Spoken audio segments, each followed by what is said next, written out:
Feed the great machine. We all have a purpose. That purpose is your order. Think not of others. They too have their own purpose.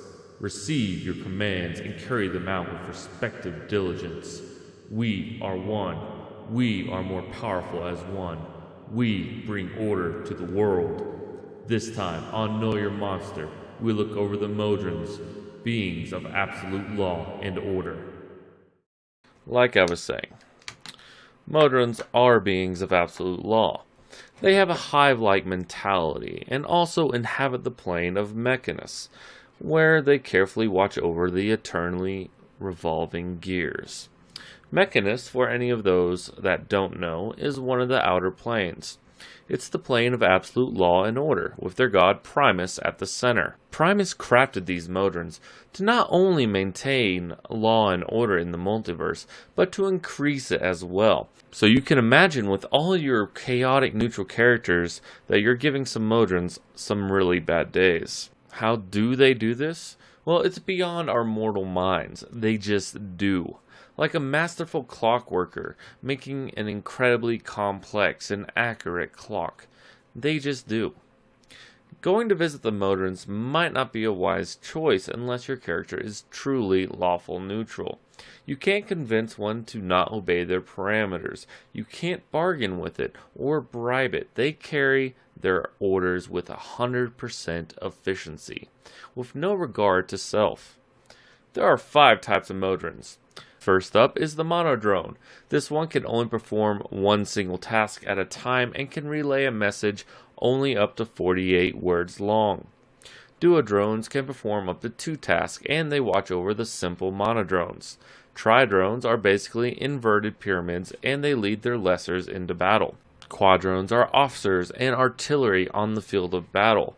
Finally, pentadrones oversee the vast populace of the Mechanus and are complex enough to react to new situations that may arise. There's also a hierarchy. Modrones only communicate within their pyramid-like society.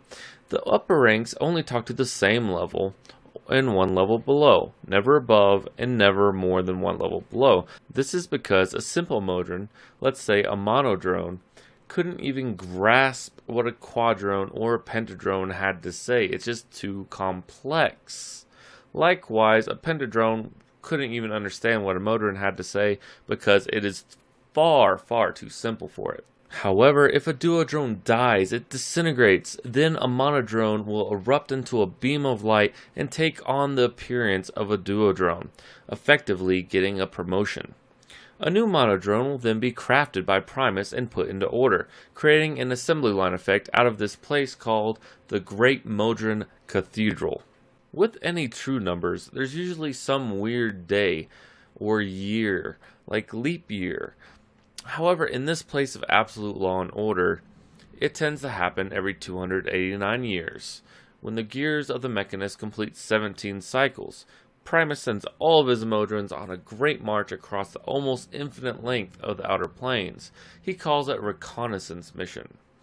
But who knows for certain? Only a fraction of the percent return to him. Now, I may have mentioned that this place is a place of absolute law and order. However, variants may arise. For instance, a Modrone may become rogue through natural decay or exposure to chaotic forces. These guys are constantly on the run from all other Modrones. Now, personally, I don't really have a good way of introducing these guys into a campaign.